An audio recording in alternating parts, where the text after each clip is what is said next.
Olá, canal Old Waycast. Sigamos a leitura de Economia e Ética de Martinho Lutero, fixação de preços.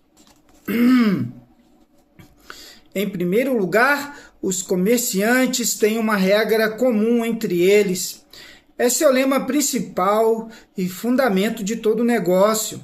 Dizem: posso vender minha mercadoria tão caro quanto puder. Eles acham que é um direito seu. Então se dá espaço à ganância e abrem-se todas as portas e janelas para o inferno. Isso significa dizer: eu não me preocupo com o próximo se eu tenho meu lucro e satisfaço minha ganância. O que me importa se isso prejudica o próximo 10 vezes de uma só feita? Então, você vê como esse lema afronta direta e descaradamente não apenas o amor cristão, mas a própria lei natural. Mas então, o que haveria de bom no comércio? Como ficar sem pecado se tal injustiça é a principal norma e regra de todo comércio?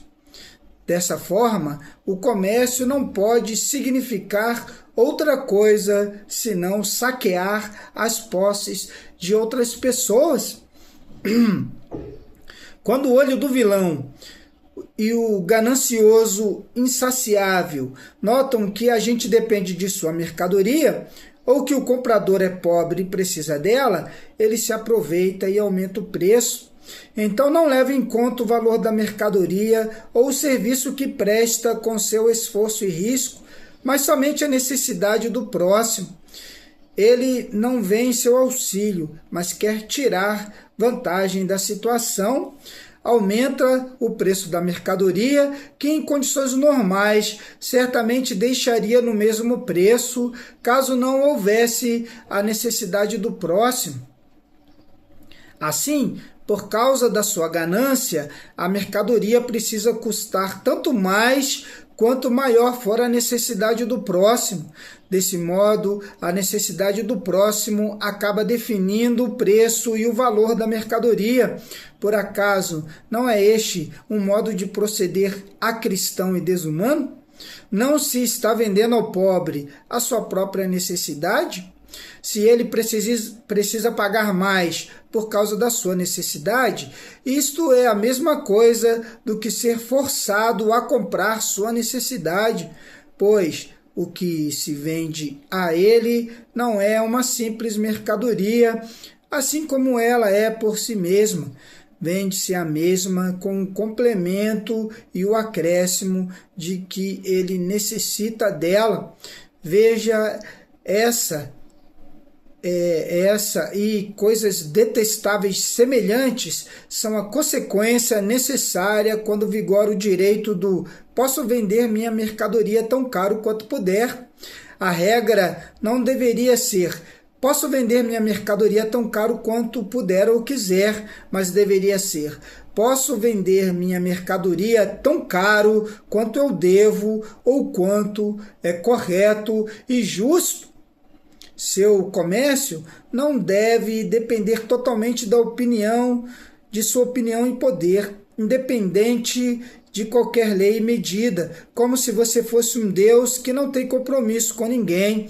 Já que esse seu comércio é uma atividade que você pratica em favor do próximo, esta deve obedecer a algumas leis, tem que ser praticada responsavelmente perante a consciência, assim que você possa exercê-la sem prejudicar o próximo.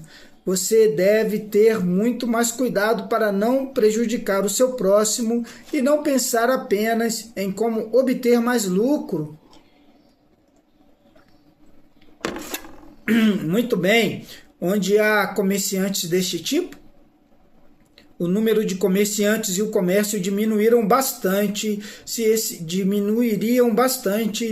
esse direito maléfico fosse corrigido e as pessoas agissem de modo justo sob o aspecto cristão.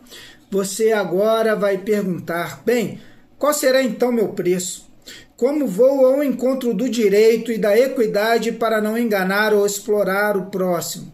Resposta: naturalmente, isso nunca será definido em algum escrito ou discurso, nem tampouco jamais alguém tentou definir o preço de cada mercadoria, aumentando ou reduzindo o preço. A razão é a seguinte: as mercadorias não são todas iguais. Umas vêm de mais longe do que outra, uma tem custos maiores do que outra. Assim, tudo é e continuará necessariamente vago.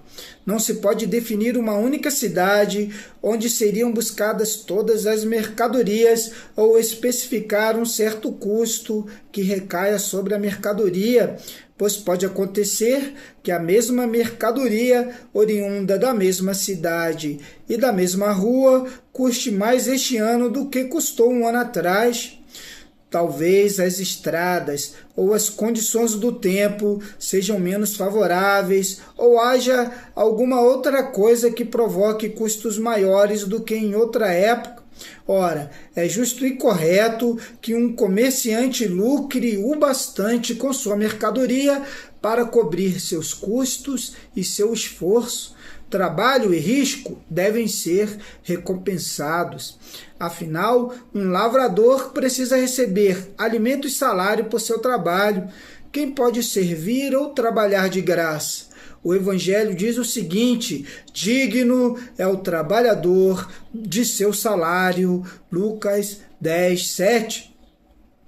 Não queremos deixar totalmente de lado este ponto.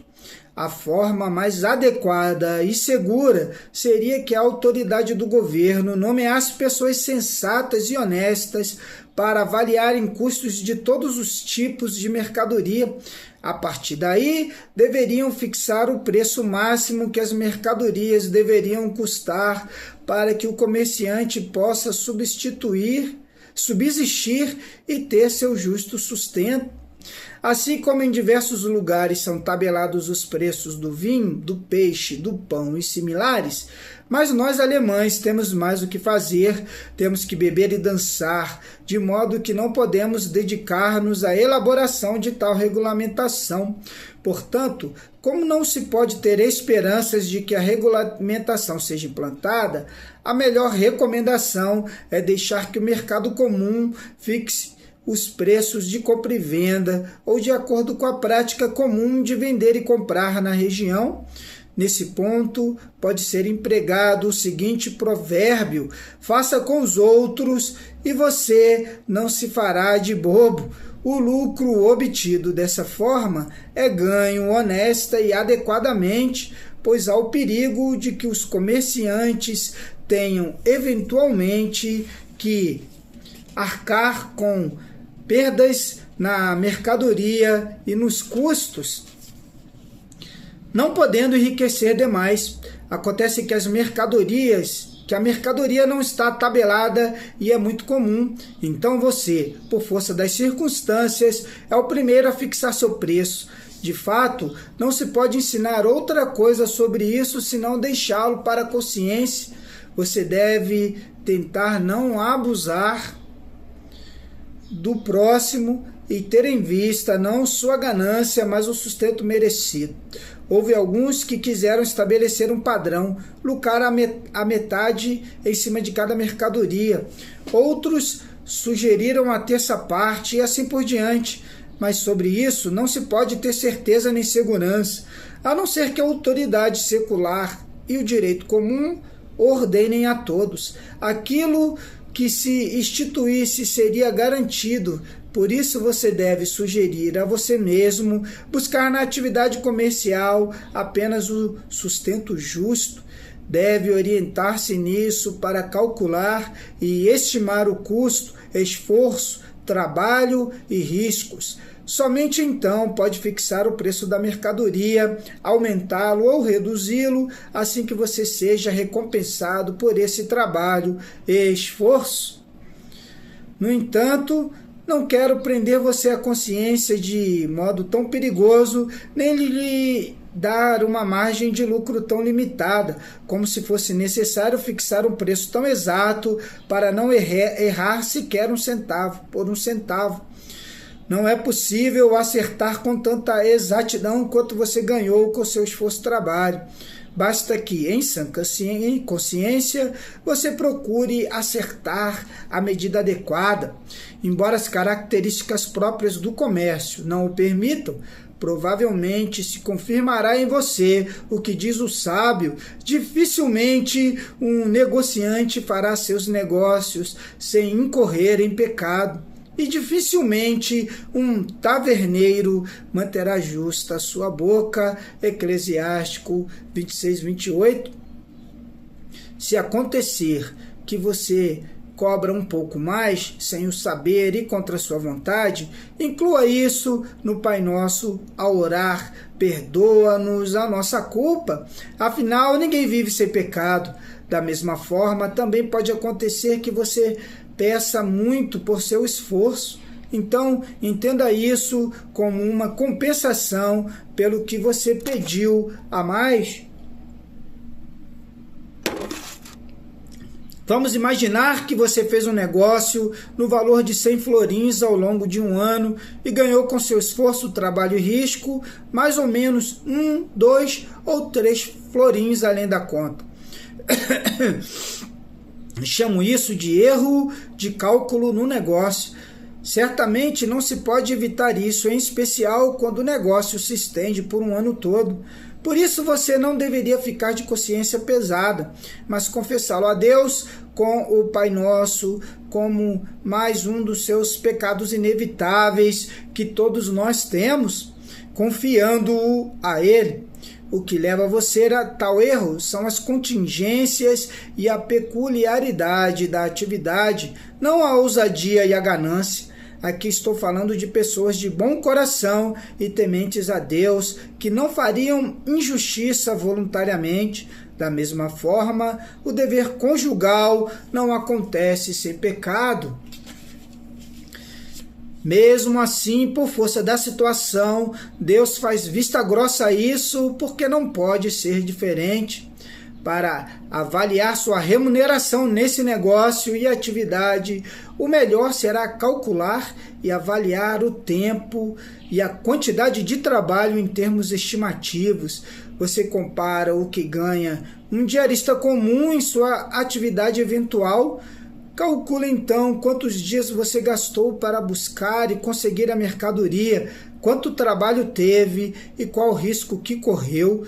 Quanto maior o trabalho, quanto mais tempo gasto, tanto maior deverá ser o pagamento. Nessas coisas, não é possível dizer ou ensinar algo mais aproximado, adequado ou certo. Quem não concorda, faça o melhor. Minha fundamentação está no Evangelho, Lucas 10:7. O trabalho merece seu salário. E em 1 Coríntios 9:7, Paulo diz: quem pastoreia o rebanho tem direito ao leite. Quem pode ir à guerra à sua própria custa e soldo? Se você tiver uma fundamentação melhor, eu não a discutirei.